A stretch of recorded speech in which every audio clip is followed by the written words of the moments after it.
Hello everyone, मैं advocate Himani Sharma. Chapter 5 CrPC हमारा चल रहा था, जिसको हमने पार्ट्स में डिवाइड किया था। आज हम डिस्कस करेंगे सेक्शन 46 से 49, गिरफ्तारी कैसे की जाएगी और उसका क्या प्रोसीजर होगा। तो चलिए स्टार्ट करते हैं सेक्शन 46, जिसकी हेडिंग है गिरफ्तारी कैसे की जाएगी, अरेस्ट हाउ मेड। सेक्शन 46 जो है, इसमें गिरफ्तारी की प्रक्रिया को बताया गया है कि गिरफ्तारी कैसे की जाएगी। अकॉर्डिंग टू दिस सेक्शन, गिरफ्तारी चाहे वारंट के साथ हो या विदाउट वारंट, पुलिस ऑफिसर या अदर पर्सन जो अरेस्ट कर रहा है, उसके लिए जरूरी है कि वो अरेस्ट किए जाने वाले पर्सन को तब तक हाथ नहीं लगाएगा जब तक कि उसने खुद को कस्टडी में ना दे दिया हो। और केवल इतना कह देने से कि यू आर अंडर अरेस्टिंग नहीं हो जाती है। और चारों ओर से घेर लेना या निगरानी रखना, इसको भी अरेस्ट नहीं माना जाएगा, बल्कि अरेस्ट करने के लिए एक प्रोसीजर दिया गया है जिसको फॉलो करना होगा। डेफिनेटली आप किसी को पकड़ोगे और कस्टडी में लोगे तो ही अरेस्ट माना जाएगा। एक केस देख लेते हैं, भरोसा रामदयाल वर्सेस एम्परर AIR 1941। इस केस में कहा गया कि अगर कोई इंसान क्राइम करने के बाद खुद ही पुलिस स्टेशन चलाए और खुद को सरेंडर कर दे, खुद को कस्टडी में दे दे, तो इस केस में आपको अरेस्ट करने की कोई ज़रूरत नहीं है, क्योंकि ऑलरेडी उसने अपने आप को अरेस्ट करा लिया है, कस्टडी में दे दिया है। एक और लैंडमार्क केस देख लेते हैं, Virendra Kumar versus Union of India CRLJ 1992। इस केस में बताया गया कि अगर कोई पर्सन अरेस्ट होने के बाद पुलिस के साथ चलने को तैयार है और वह खुद को सबमिट टू कस्टडी एक्सेप्ट कर लेता है, पुलिस स्टेशन चलता है, और अगर वो इंसान भाग नहीं रहा है, तो प्लीज आप उसको हथकड़ी ना लगाएं, उस पर्सन को हथकड़ी नहीं लगाई जाएगी। अब देखते हैं सेक्शन 46 का सब सेक्शन 1 क्या कहता है।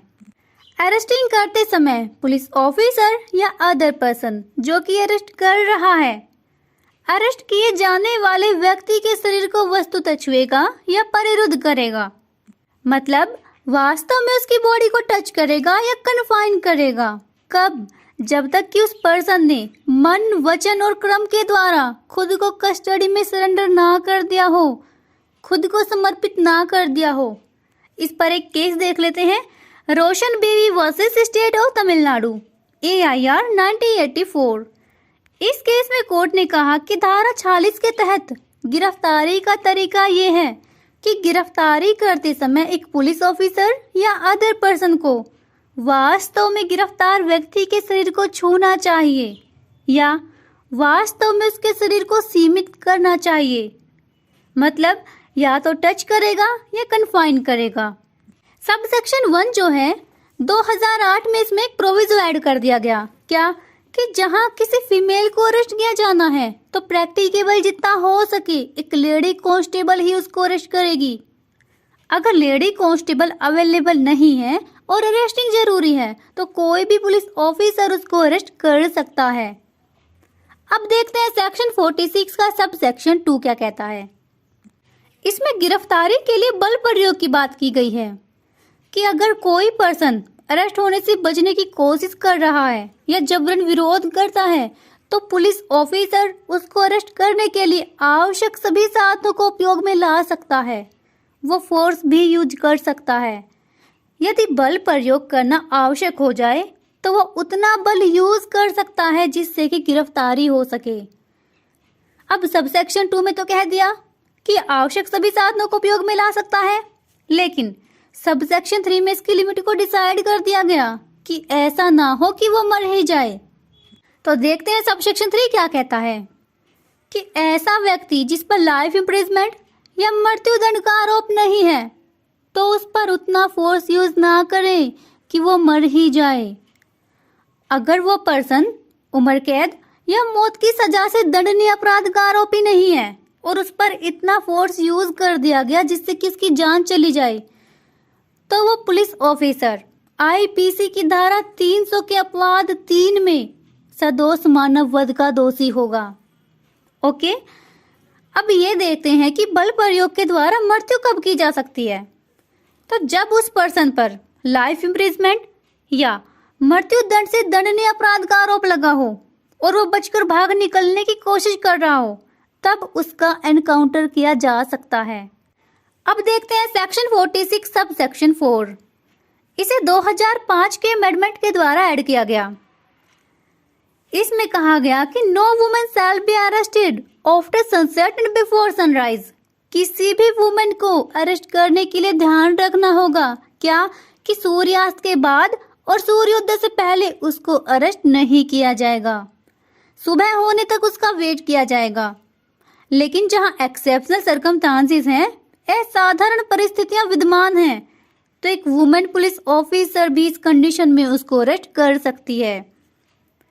लेकिन उस वुमेन पुलिस ऑफिसर को एक लिखित रिपोर्ट बनाकर पहले परमिशन लेनी होगी। किससे? फर्स्ट क्लास जुडिशियल मजिस्ट्रेट से, तभी वो अरेस्ट कर सकती है। अब एक टर्म और आती है हमारे पास, असाधारण परिस्थितियों में बचाओ। मतलब एक्सेप्शनल सर्कमस्टांसेस में प्रोसीजर को पूरा करने की बजाय अपराध को रोकने के लिए प्राथमिकता देनी चाहिए। एक केस देख लेते हैं, state of Maharashtra versus Christian community welfare council of India. इस केस में सुप्रीम कोर्ट ने कहा कि ठीक है, for the protection for women rule तो हमने बना दिए कि after sunset and before sunrise किसी भी लेडी को अरेस्ट नहीं करेंगे, या एक्सेप्शनल सर्कमस्टांसेस में वुमेन ही उसको अरेस्ट कर सकती है। लेकिन ये कोई निरपेक्ष नियम नहीं है जहां लेडी कांस्टेबल की उपस्थिति का पूरा प्रयास किया गया लेकिन वो अवेलेबल नहीं है।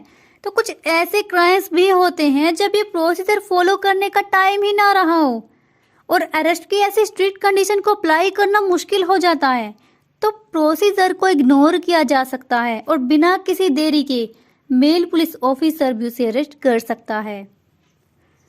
मान लीजिए एक महिला आतंकवादी ने रात में भीड़ पर गोलियां चलाना शुरू कर दिया, ठीक है, तो ऐसी सिचुएशन में पुलिस ऑफिसर किसी लेडी कांस्टेबल का वेट नहीं कर सकता, वो बिना कोई देरी किए खुद अरेस्ट कर सकता है। सेक्शन 46 तो हमारा कंप्लीट हुआ। अब देखते हैं सेक्शन 47। इसमें सर्च का प्रोसीजर बताया गया है कि अरेस्ट करने के लिए पुलिस ऑफिसर किसी भी जगह को सर्च कर सकता है। हेडिंग क्या है इसकी? उस स्थान की तलाशी जिसमें ऐसा व्यक्ति एंटर हुआ है जिसको अरेस्ट किया जाना है। देखते हैं सबसेक्शन 1 क्या कहता है। अगर कोई पुलिस ऑफिसर या अदर पर्सन जो कि किसी वारंट को एग्जीक्यूट कर रहा है और उसे रीजन टू बिलीव है क्या कि जिस पर्सन को अरेस्ट करना है वो किसी स्थान में एंटर हुआ है, किसी बिल्डिंग या मकान में छुप गया है और वो बिल्डिंग या मकान किसी अदर पर्सन की है, तो उस स्थान का बाहर ज्यादा कोई भी व्यक्ति, कोई भी उसका जो ओनर होगा मकान का, उसकी ये ड्यूटी बनती है कि वो पुलिस ऑफिसर या अदर पर्सन की मांग पर उस स्थान में प्रवेश करने देगा और तलाशी लेने के लिए उचित सुविधाएं, रीजनेबल फैसिलिटीज भी उनको प्रोवाइड करेगा। ठीक है, अब देखते हैं सबसेक्शन 2 क्या कहता है। ये कहता है कि यदि सबसेक्शन 1 के अधीन प्रवेश नहीं हो पाता तो पुलिस ऑफिसर या अदर पर्सन उस मकान या स्थान जो भी है उसके दरवाजे खिड़की तोड़कर एंट्री कर सकता है और अरेस्टिंग कर सकता है, चाहे वो मकान किसी का भी क्यों ना हो।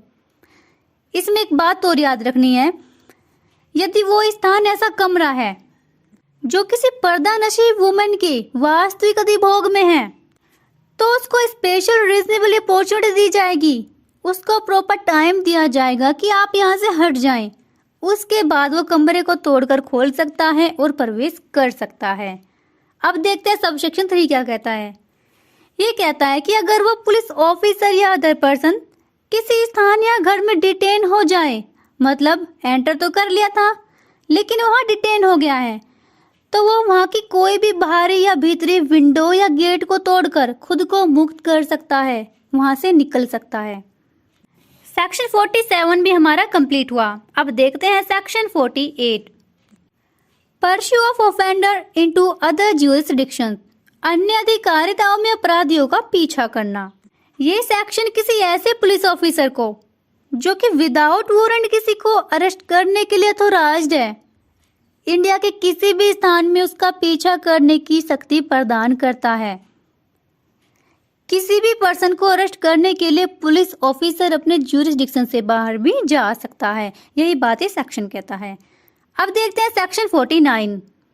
ये कहता है कि नो अननेसेसरी रिस्ट्रेंट, अनावश्यक अवरोध नहीं किया जाएगा। अकॉर्डिंग टू दिस सेक्शन, गिरफ्तार व्यक्ति को निकल भागने से रोकने के लिए उतने से अधिक मतलब आवश्यक मात्रा से ज्यादा रिस्ट्रेंट नहीं किया जाएगा, अवरोध नहीं किया जाएगा। इतना ही उसको अवरोध किया जाएगा जितना उसे भागने से रोकने के लिए आवश्यक है। एक केस देख लेते हैं। Guru Bakhsh Singh Sibia versus State of Punjab, AIR 1980 Supreme Court. इस केस में कहा गया कि किसी भी व्यक्ति को गिरफ्तार करने के लिए मात्रा इतनी ही काफी है कि गिरफ्तार किए जाने वाला व्यक्ति अपने आप को वचन और क्रम के द्वारा कस्टडी में समर्पित कर दे। देखिए, अनावश्यक बल प्रयोग करना और अनावश्यक रूप से अवरोधित करना IPC की धारा 220 और पुलिस एक्ट की धारा 29 में दंडनीय होगा। सो फ्रेंड्स, सेक्शन 46 से 49 हमारा कंप्लीट हुआ। नेक्स्ट पार्ट में हम डिस्कस करेंगे सेक्शन 50 से 68 तक। Thank you so much, bye bye and take care.